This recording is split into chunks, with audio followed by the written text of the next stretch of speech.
possible that we have one kind of song everybody knows, like a modern one, where we can kind of absolutely check it? Cool. Of course. Okay. Of course. Good. Which one? Do you know? I don't know.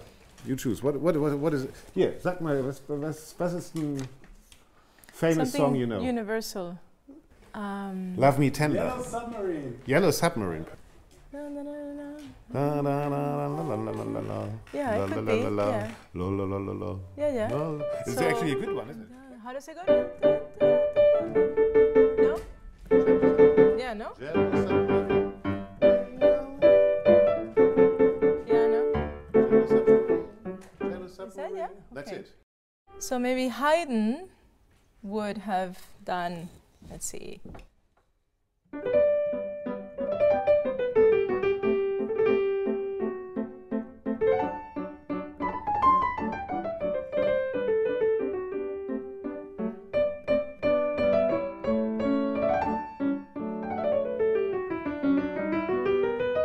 I think Haydn is just more royal in a way.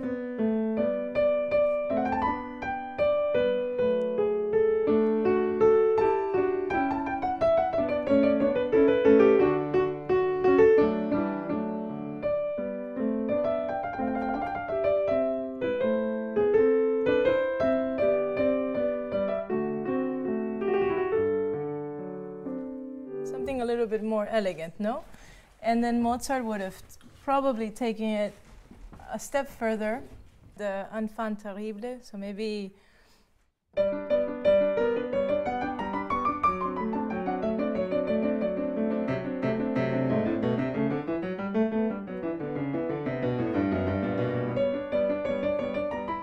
Mozart didn't really care what people thought of him. In his music, he would poke fun at people. He would poke fun at who we are as human beings.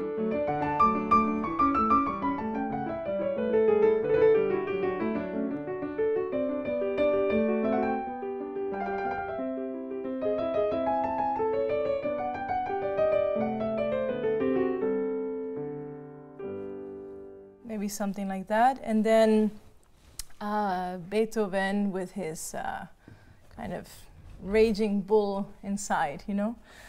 Let me see.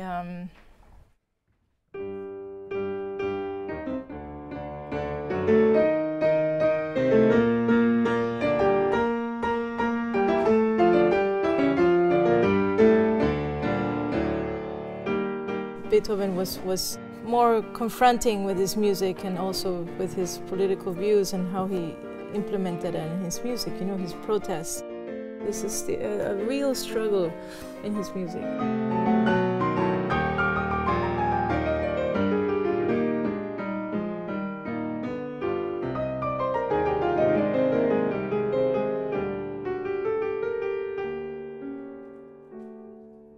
How do you hear his fighting? Is it strange chords? Is it different? Is it unsolved harmonies? There is a tension through his music. For example, maybe he would use a lot of and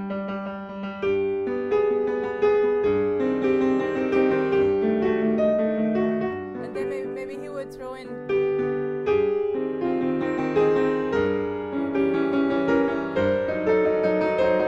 a lot of dissonances. He's really giving a meaning to every note, doesn't he? Yeah, he does. And sometimes this kind of, like in the Waldstein Sonata, you know, this, you see that there?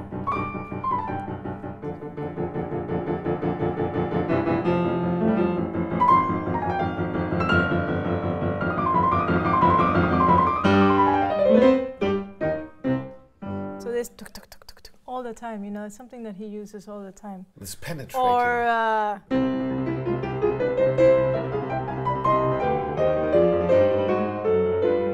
always this kind of anxiety. Yeah.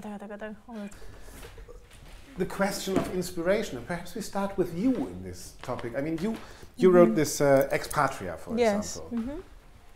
Where did you get the inspiration for a piece like that? Are you a little bit of a Beethoven who is surrounded by a world, by your own country, seeing what's happening? Yeah. And that inspires you to music, or how did that work for Ex Patria for you? Well, I mean, as someone who has always improvised, not always in public, but always in my life, it was the urgency of the subject of Venezuela, of the situation, the last 15 years of Venezuela, that made me sit down and write a piece. And I only wrote Expatria because I wanted to portray and give sound to the pain and the desperation and the tragedy of Venezuela and what it's become.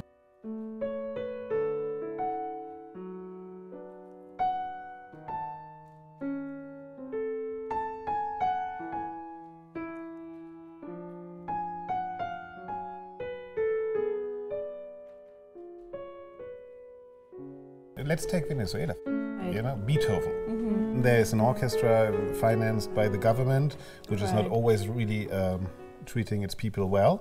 So Beethoven stands there innocently, you grabbing him for one purpose, they are grabbing it for another purpose, which shows how important this music still is. Well, why do we fight about Beethoven?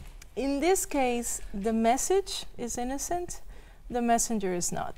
I don't think Beethoven would have been very happy with the circumstances nowadays regarding Venezuela and his music being used to portray this message of hope and message of equality and message of greatness, when the same government that is supporting those orchestras and the same government that is feeding that machine is the one that has taken away the greatness, the liberties.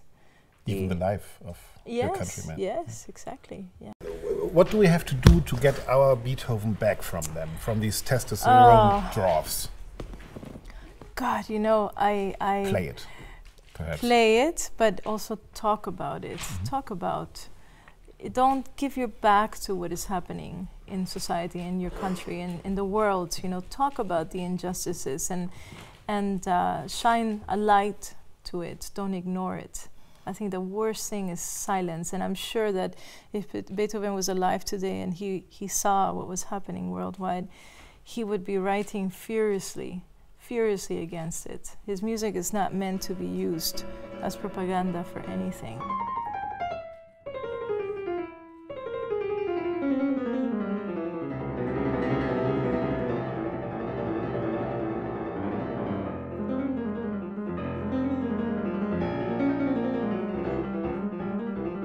We are with Mozart now. People say flowers grow faster when we listen to his music.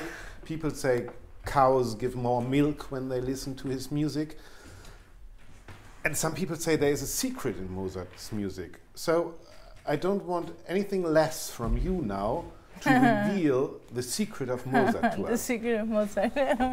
It's almost like he, you know, very much like the great sculptors. He has a piece of marble and he finds the shape within the marble and crafts at it until it's exactly what it has to be. It's just continuous movement, you know? It goes on, it's like a wheel, you know? And it gives it the continuity. It would have been very different if he'd done, for example,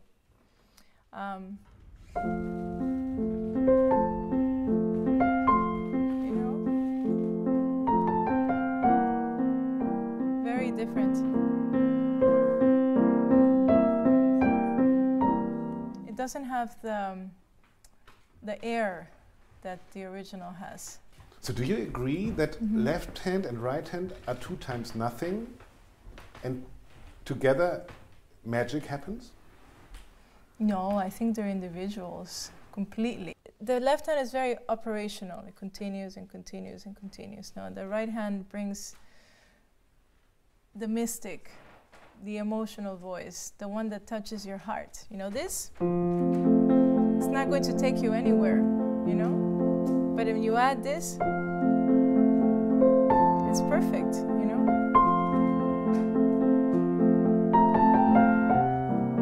And also that chord, instead of doing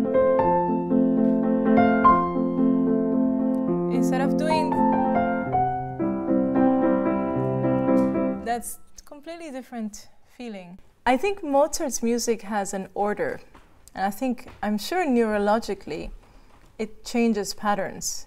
I feel it myself after I play him. I think it has to do with that. It has to do with an order that's very much with nature. It's very natural. And it also brings about, that order I think brings about a lot of peace. There's something that even though his life was anything but peaceful, he was able to produce music that really brings us peace and brings us joy. Although there's always a sadness behind it.